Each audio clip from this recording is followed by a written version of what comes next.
One thing I've learned after nearly 30 years in property is that behind every property transaction, there's a story, a big decision, and often a lot more emotion and complexity than people expect.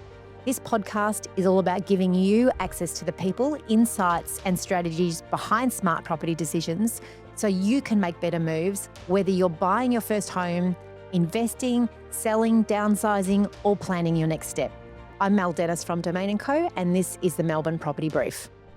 Today, we're diving into one of the most important parts of any property journey, finance, and how to get it right from the start. I'm really excited to be joined today by Nathan Murphy from Blue Rock. Nathan is a highly experienced mortgage broker who works closely with clients to structure their lending in a way that not only gets them into the market, but also sets them up for future growth. What I love about Nathan's approach is not just about getting a loan approved, it's about strategy, planning, and making sure finance aligns with long-term goals. Nathan, thank you so much for joining me today. Thanks for having me, Mel. Nathan, can you tell us a little bit about what you do and the types of clients that you're typically working with? Sure. I'm a mortgage broker. So I work for a business called Blue Rock. We're based in Melbourne in the city. We're a multi-disciplinary firm. The business started up in 2008, so about 18 years ago now. Started as a small boutique accounting firm, founded by Peter Laylaw, and over a period of time, that 18 years, it's diversified into multiple services. So we've obviously still got accounting, but we've got some other divisions as well, including financial advice. We've got digital marketing, we've got legal services, multiple other services too, and I help operate our mortgage broking division. It's fantastic. Yes. Like your clients can just be looked after from a holistic point of view. Yes. Like we've spoken to other podcasters about, you know, how important it is for people to have that right team around them. And one of your clients has that right team around them right from the start. Exactly right. Probably the majority of clients we work with are self-employed clients. They're business owners, so they're quite active in that space. So we like to think we're a one-stop shop really for anything from a financial advice perspective for business owners in particular. And you're right, we give that benefit of all different types of services. Amazing. Yeah. There's a lot of noise around lending. I think that there's always noise. I can say at the moment, but there's always noise about lending. Yeah. How much can people actually borrow in today's market compared to, say, a couple of years ago? It's changed a lot. So probably two drivers in particular, I think, that's caused that change. One is interest rates, which is obviously always a hot topic and has been particularly over the past couple of years. So we've seen the RBA cash rate increase from 0.10% to what is, as of yesterday, sadly, 4.35%. So it's been a substantial increase. So that's been a big driver to sucking up a bit of what people have as their borrowing capacity for one. And I think the other big driver is living costs, really. So people's daily living costs, every sort of cost has increased. The banks adopt a specific measure when they're assessing loan applications. It's called the Household Expenditure Measure, and it's defined by people's income. It's defined by the amount of people in their household, including, you know, whether they're a couple, whether there's dependents as well, and based on. Do they look at pets? They would look at pets, yeah, absolutely. You're not really declaring a pet, but if you're putting in pet costs, then absolutely they'll consider that as well. So it's defined by those sort of metrics. And let's say you declare that your living costs are $2,000 per month.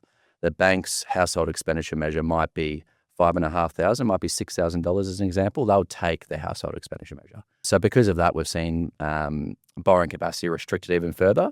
So even if a family is living really frugally, yes, they're not going to look at what they're actually spending. They're going to look at exactly right, which is a question mark, we get from a lot of clients around, we can see that the banks have assessed our living costs over $5,000 as an example. We know that we only spend $3,500, $4,000, but it's just a conservative measure the bank has in place.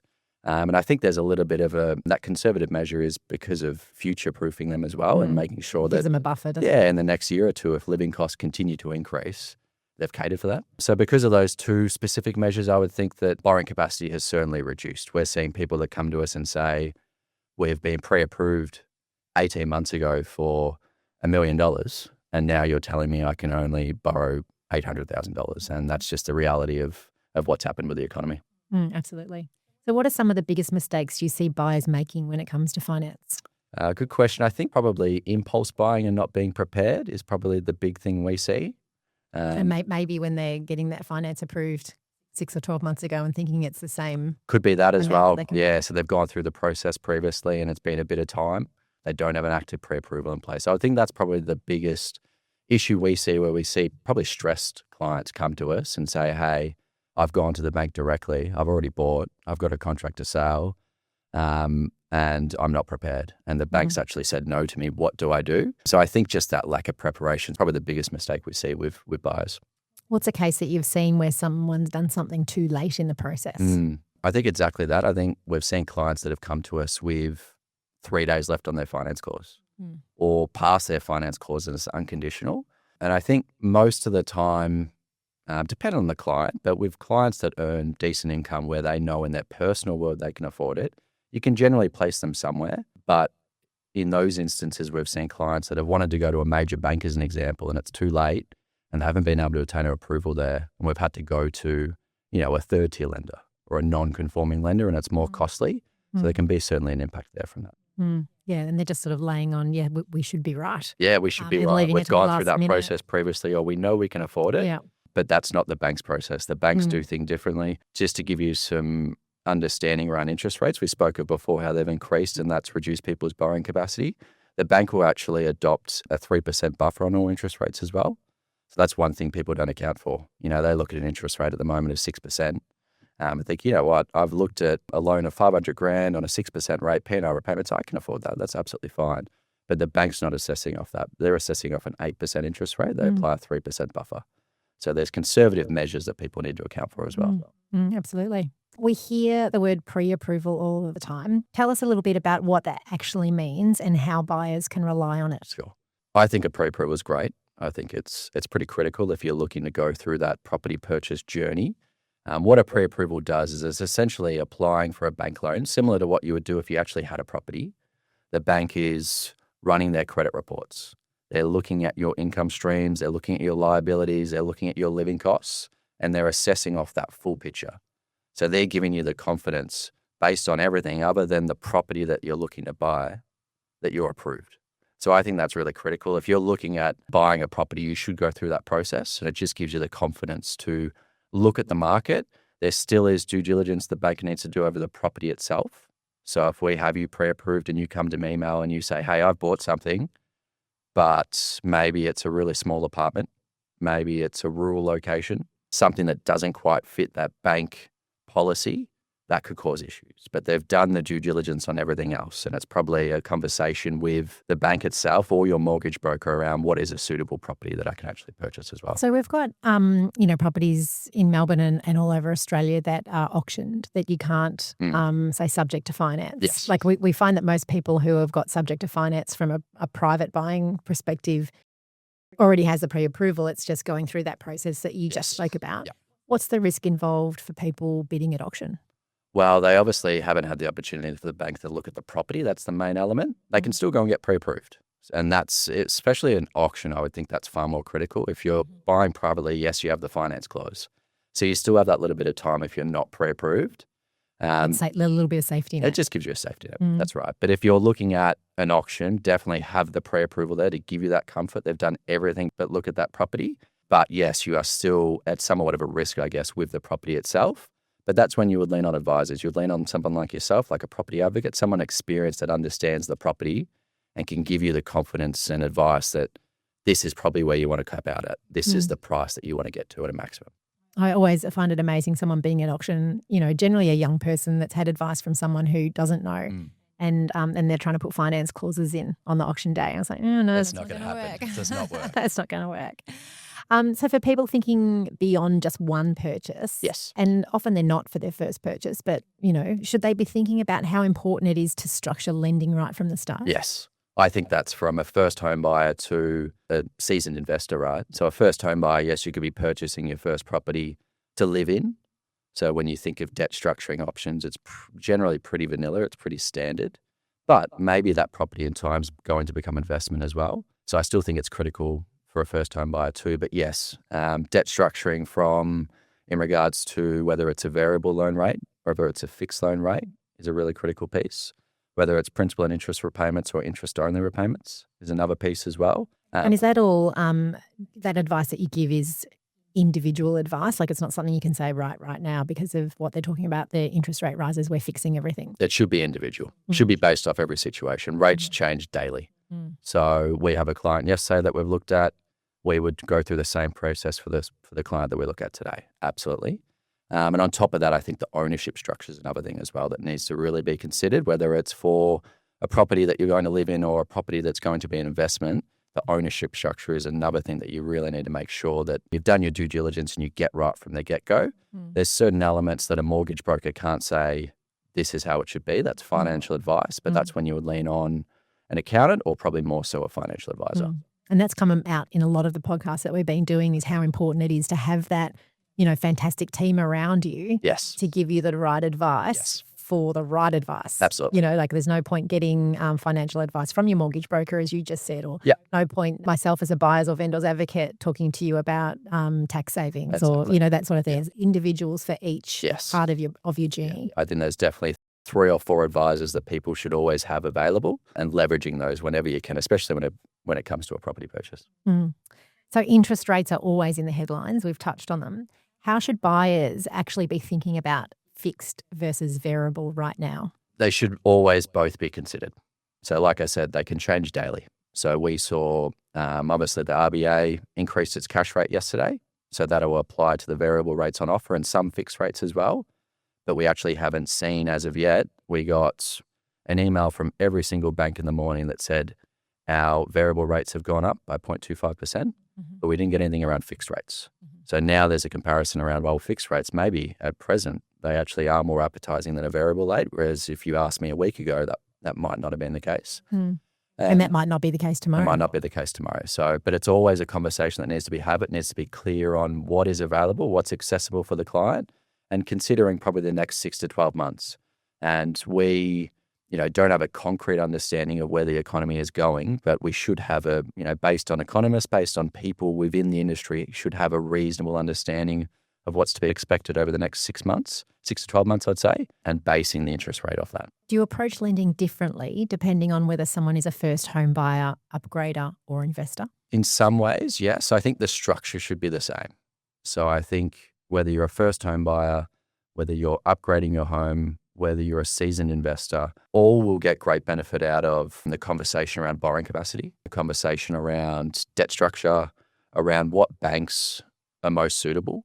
We still see seasoned investors that have been with a bank for a considerable amount of time that finally go to a mortgage broker and look at what's available in the market, and there's lower interest rates. So I think that holistic conversation should be had with all. I think it probably becomes more tailored with a first home buyer. That's because there is great benefits out there. So government benefits such as the first home buyer's deposit scheme, such as stamp duty exemptions and concessions. So it becomes probably a little bit more tailored in that aspect. If you're looking at someone that's looking to upgrade, maybe there's a conversation to be had around bridging finance, but it just depends on the circumstances. Great. Do you think there's any red flags that might stop someone from getting finance that they might not be aware of? So I guess this is really honing in on those first home buyers as well. Yes. What stops them getting finance that they just would not have thought about? Yep. It's a good question. So I when I stepped into mortgage broking about 5 years ago, so I actually had a decline for a client. It was when I was in my infant stages as a mortgage broker, roughly around 5 years ago. And the decline was because the client didn't have a credit profile. So they had never taken on any form of debt whatsoever. Which you'd think is a good thing. You'd think it was a good thing. But this specific bank or lender has so much trust and faith in credit reporting. That's a big driver behind why they are who they are and why they're a good bank. And because that client didn't have any credit profile, they declined it. So we had to pivot elsewhere. So me telling my kids do not get a credit card. It's not necessarily, everyone has their own different circumstances. But I think, credit impairment's probably the big one. A lot of people don't have access to their credit reporting for one, and that's something that you need to do your due diligence on. And if we've got loan accounts with missed repayments, or let's even say, previous bankruptcy as an example, that can really impact what credit options are available. And then I think the next thing is the type of property itself, so the asset. So if you're looking like at a rural location as an example, if you're looking at a small apartment, there's little niche properties that unfortunately some banks don't accept. So I think that's where you need to leverage your mortgage broker or a property advocate or someone within that industry to understand is this appropriate property? So that's probably another element that could slip you up as well. Yeah, great. I've heard of issues around, the afterpays and things like that. Is that only if they haven't been paid on time, or is that taking them out because you've buying something that you can't essentially afford in the first instance? But then, I guess circling back to the credit rating. It's a form of credit. So it's actually assessed by the bank similar to a credit card. So it will impact your borrowing capacity. And certainly they'll look at the statements. So you need to ensure timely repayments. If you've got missed repayments, that one will actually impact your credit score, but also doesn't reflect well when you go through that bank application. Any form of missed repayment to the bank is a big question mark because they say, well, if you can't maintain those repayments, how can you maintain a bank loan that's 10 times the amount of that, if not more? So if someone is thinking about buying in the next 3 to 6 months, Nathan, what do you think are the steps they should be taking right now? I think preparation is key. That's a huge thing for me. So doing that due diligence, meeting with whether it's someone in a bank, whether it's a mortgage broker, and going through the process of understanding what is your borrowing capacity and what can you achieve, what's potential debt structure options, just getting everything right before you actually go through that process. That's talking with a mortgage broker, but I'd certainly also recommend taking on as much advice as you can. So some people have a financial advisor, and that's a really key conversation to have with someone like that. And then leveraging other advisors as well, whether it be a property advocate, whether it be an accountant, and just ensuring you're as prepared as possible. There's just nothing wrong with being prepared. It's really critical, and it can just make sure that you're setting yourself up for future purposes. From my side, I often see finance and property decisions needing to work in closely together. So how important is it for buyers to have that full team around them? Yeah, exactly like I was just saying. It's critical. We work with property advocates all the time, and majority of property advocates we work with won't proceed forward unless they have a pre-approval. And that's that due diligence piece I'm talking about, where I think you need to go through the process with a bank first before you become really serious about acquiring property, get yourself pre-approved, and then leverage that property advocate. I think the two combined just give you quite a foolproof situation for future purposes where you're getting the most out of the bank, you're getting the best interest rate, the most suitable bank solution, the right debt structure, and then secondly, you're getting the right asset. Whether that asset's for you to live in and grow a family in, spend the next 5 to 10 years in, or whether it's for investment purposes and you're looking at future capital growth. You've touched a couple of times on a credit score. Yes. Can people find out their own credit score? You can, yeah. So there's various websites that will do it, or you can utilize a mortgage broker to do that on your behalf as well. Absolutely. So it is accessible information. You just need to have the right resources and contacts to review. And reviewing your credit score doesn't impact your credit rating. So it's not putting any inquiry on your credit reporting. So that's part of that due diligence you really should go through. And if you're going for finance, whether you go through a bank, whether you go through a mortgage broker, that should be essentially one of the first steps that's taken is looking at what your actual credit report is. Before actually submitting that Absolutely, before submitting it. Yeah, that is a critical requirement. Absolutely. Fantastic. Yeah. In closing, if someone listening today takes just one piece of advice, what would you want that to be? I touched on before that I feel like, some people can impulse buy. So they see something, they go on realestate.com, they see a property, they think it's perfect, and they go buy it. And I think that's okay, but I really think everyone needs a team of advisors around them. Some people can't. A financial advisor, an accountant, that can cost money. A mortgage broker doesn't cost money. We are remunerated by banks and lenders directly. I think there's great benefits in seeking the advice of someone like that. If you can have a financial advisor behind you, then that is absolutely fantastic. And likewise with a property advocate too. So my main piece of advice would be to lean on those advisors.